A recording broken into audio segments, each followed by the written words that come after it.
There is something deeply unsettling about the idea that the foods causing the most damage to your kidneys are not the ones you already know to avoid. Not the fast food, not the processed snacks, not the things you feel guilty about eating. The foods on this list are the ones sitting in the health section of your grocery store. The ones with clean labels and green packaging, and words like natural and wholesome and good for you printed across the front. The ones your doctor may have actually recommended. The ones you have been eating deliberately, consistently, believing you were making the right choice. Your kidneys process everything that enters your bloodstream. Every nutrient, every compound, every additive, every mineral in excess. They filter it, balance it, and excrete what the body cannot use. When a food is genuinely compatible with kidney health, this process runs smoothly and efficiently. When a food creates a chemical burden the kidney was not designed to handle repeatedly, the damage accumulates in the filtering units the same way, slowly, silently, without pain, without warning, until the loss of function is large enough to show up on a test that most people only take once a year if they take it at all. The 6 foods we are covering today were identified through a pattern that kept appearing in nephrological research over the past decade. Adults eating diets they genuinely believed were healthy, showing markers of kidney stress that did not match their lifestyle on paper. When researchers looked more carefully at what specifically was in those diets, the same foods kept emerging, not because they are toxic in the conventional sense, because of what they do to kidney tissue specifically, over time, in ways that differ from how they affect other organs. The 6th one on this list will surprise most people who consider themselves health conscious. But number 1 is the one that consistently appears at the top of nephrological concern lists worldwide, consumed daily by millions of adults who have been specifically told it is good for them, with no idea what it is doing to the tissue responsible for keeping their blood clean. Before we begin, tell us in the comments right now, how old are you and where are you watching from? And which of these 6 foods do you eat regularly? Drop it below. We read and respond to every single comment. Number 6, spinach and other high oxalate greens consumed in large daily quantities. Spinach is the poster child of healthy eating. It appears in smoothies, salads, omelets, and pasta dishes across millions of health-conscious households every single day. And for most people, in reasonable amounts, it is genuinely nutritious. The problem is not spinach itself. The problem is what happens when high oxalate foods are consumed in the large, concentrated quantities that have become standard in modern health culture, particularly in green smoothies where a single serving can contain the equivalent of 4 or 5 cups of raw spinach. Oxalate is a naturally occurring compound found in high concentrations in spinach, beet greens, Swiss chard, rhubarb, and several other foods celebrated as superfoods. When oxalate is absorbed from the intestine and enters the bloodstream, the kidneys must filter it and excrete it in urine. Under normal circumstances, with moderate oxalate intake, this process works without issue.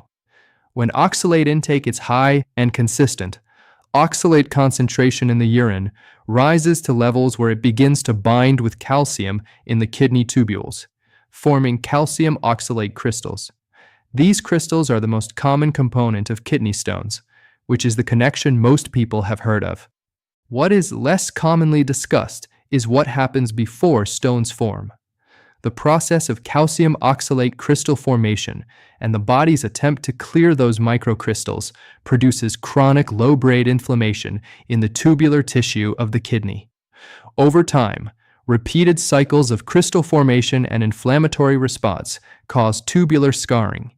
Scarred tubules filter less efficiently. Kidney function measured by GFR begins a slow and largely invisible decline. A 2020 study published in the American Journal of Clinical Nutrition examined adults who consumed more than 300 milligrams of oxalate daily, which is approximately the amount in 2 large green smoothies made with spinach, for more than 2 years. Compared to adults with low oxalate intake, this group showed measurably higher markers of tubular injury and a 34% faster rate of GFR decline over the follow-up period. The adjustment here does not require eliminating spinach. It requires rotating high oxalate greens with low oxalate alternatives such as arugula, romaine lettuce, cabbage, and kale, which contain significantly less oxalate than spinach, despite being nutritionally comparable. It also requires ensuring adequate calcium intake at meals containing oxalate-rich foods, because calcium consumed alongside oxalate binds to it in the intestine before it is absorbed, reducing the amount that reaches the kidney significantly. Number 5. Protein bars and high-protein packaged foods with phosphate additives. The protein bar market has exploded over the last decade, and with it the daily consumption of a class of food additives that nephrologists have been increasingly concerned about for years. Inorganic phosphate additives are used in processed and packaged foods as preservatives, emulsifiers, flavor enhancers, and leavening agents. They appear on ingredient labels under names including disodium phosphate, sodium phosphate, calcium phosphate, and phosphoric acid, among others. The critical distinction between inorganic phosphate additives and the natural phosphorus found in whole foods is absorption rate.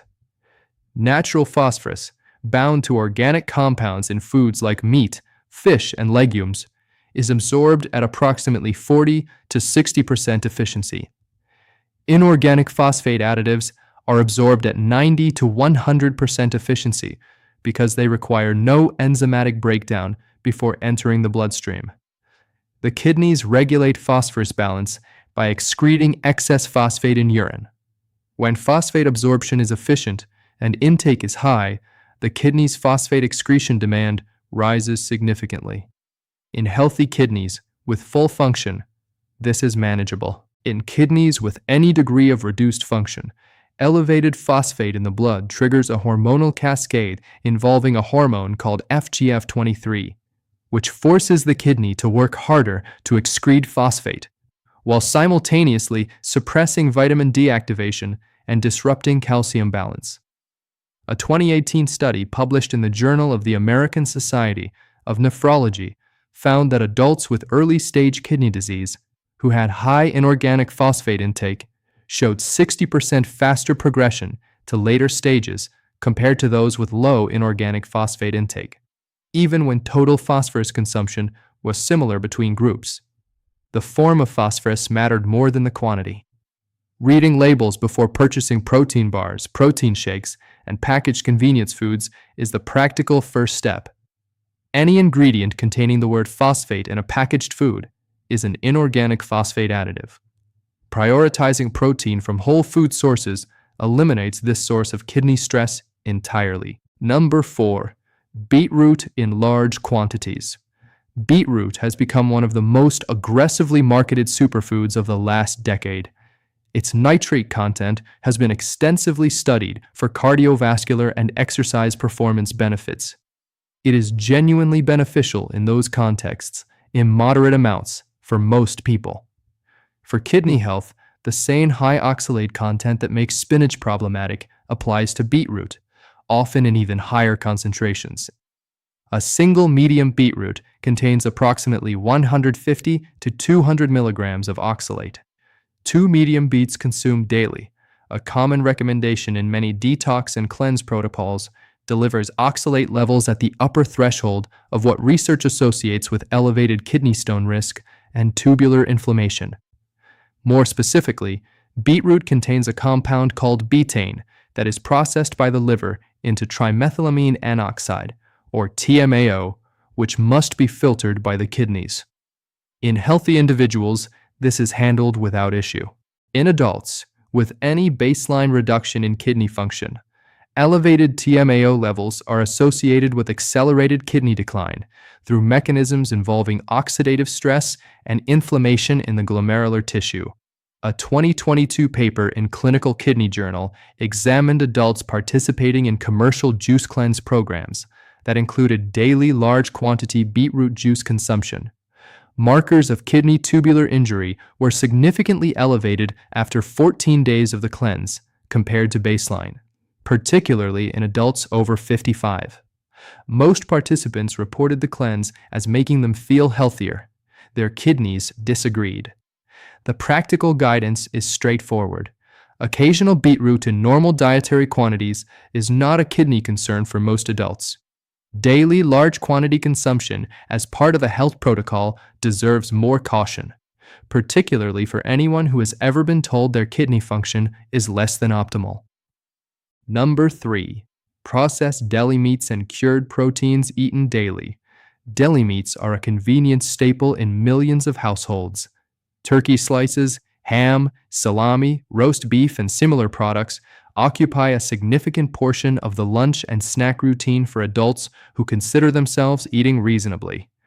The kidney-specific problem with these foods is not primarily their sodium content, though that is a genuine concern.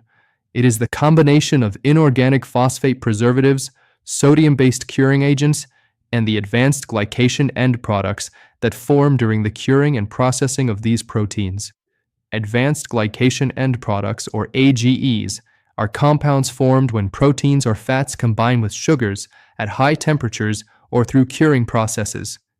When absorbed into the bloodstream, AGEs accumulate in kidney tissue and trigger oxidative stress and inflammation in the glomeruli. Research from the Mount Sinai School of Medicine has shown that dietary AG intake is a significant and independent predictor of kidney function decline in older adults, contributing to the loss of filtering capacity through mechanisms that operate separately from blood pressure, blood sugar, and protein intake. Adults who consume processed deli meats daily are simultaneously delivering inorganic phosphates, high sodium, and a significant AGE burden to kidneys that may already be managing age-related functional decline. The cumulative effect is meaningfully greater than any single component would produce alone. Replacing processed meats with whole protein sources, freshly prepared rather than cured or preserved, eliminates all three of these kidney stressors simultaneously.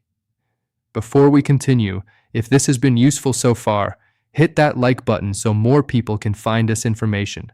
Subscribe and turn on notifications. Number 2. Excessive turmeric supplementation. This one generates significant pushback, and the distinction being made here is important. Turmeric, as a culinary spice, used in cooking in the quantities present in traditional diets, is not a kidney concern. The bioactive compound in turmeric, curcumin, has a genuinely impressive anti-inflammatory research profile. The problem is supplemental turmeric and high-dose curcumin capsules, which have become enormously popular as anti-inflammatory interventions and which deliver oxalate loads entirely different from what the spice itself provides. Turmeric is exceptionally high in oxalate. A teaspoon of turmeric powder contains approximately 40 milligrams of oxalate. High-dose curcumin supplements, which often use turmeric extract standardized to 95% curcuminoids, can deliver the equivalent of several tablespoons of turmeric per dose. Individuals taking these supplements daily in pursuit of anti-inflammatory benefits are unknowingly delivering some of the highest oxalate loads available in any supplement form directly to their kidney tubules. Case reports of turmeric supplement-induced acute oxalate nephropathy have appeared in nephrology literature with increasing frequency over the last several years. These are cases where previously healthy adults developed acute kidney injury traced directly to high-dose turmeric supplementation. The majority had no pre-existing kidney conditions. The supplement was the sole identifiable cause.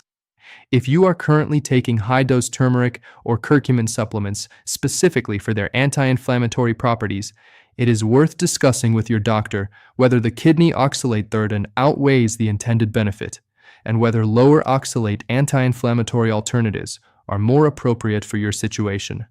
Number 1. Sports drinks and electrolyte beverages consumed as daily hydration. This is the one that consistently produces the most surprise, and the one nephrologists describe as among the most common and most unnecessary sources of kidney burden they see in adults who are actively trying to take care of their health. Sports drinks were designed for a specific purpose: rapid electrolyte and carbohydrate replacement during intense, prolonged athletic activity. In that context, they perform their intended function appropriately. The problem is, that they have been successfully marketed as general hydration and wellness products, consumed by millions of adults who are walking, gardening, doing moderate exercise, or simply going about their day while believing they are supporting their kidney health by staying electrolyte balanced. The kidneys must maintain precise electrolyte homeostasis. When electrolytes are consumed in quantities beyond what activity level and sweat loss justify, the kidneys have to excrete the excess. The sodium, potassium, chloride, and phosphate in sports drinks delivered to sedentary or mildly active kidneys creates a regulatory burden that plain water does not. More concerning is the phosphoric acid used in many sports drink formulations as a flavoring agent. Phosphoric acid is one of the most efficiently absorbed forms of inorganic phosphate available. Consumed daily, it contributes to the same FGF23 hormonal cascade described in the protein bar section, forcing the kidney into an elevated phosphate clearance mode that compounds over time. A 2019 study published in Nephrology Dialysis Transplantation compared kidney function markers in adults over 60 who use sports drinks as their primary daily hydration against those who drank primarily water. After 3 years, the sports drink group showed significantly elevated markers of tubular stress and a measurably faster GFR decline than the water group, despite comparable overall fluid intake, activity levels, and dietary patterns. The kidneys run most efficiently on plain water, not because water has magical properties, but because plain water delivers hydration without any additional regulatory burden. Everything extra in a sports drink is something the kidney has to deal with. On a day of intense exercise, that trade is worth making.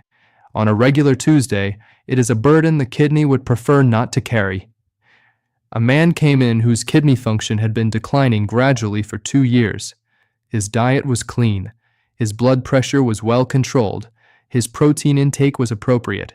He had no diabetes, no relevant family history, and no explanation for the trajectory his numbers were on. When we reviewed everything in his daily routine, he was consuming 2 large sports drinks every day as part of what he described as staying on top of his hydration.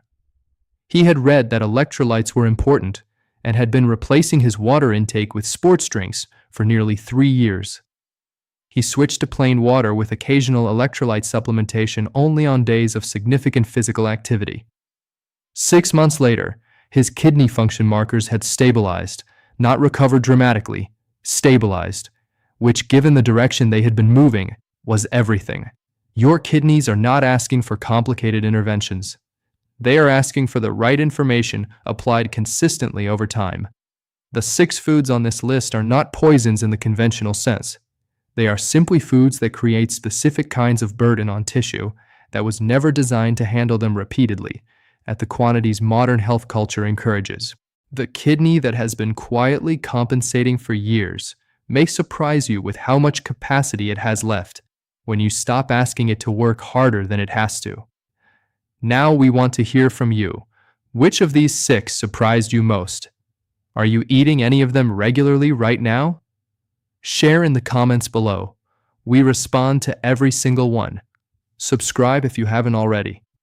Next week, we are covering the 9 early warning signs that your kidneys are already struggling, visible on your skin, your eyes, and your feet, long before any blood test shows a problem.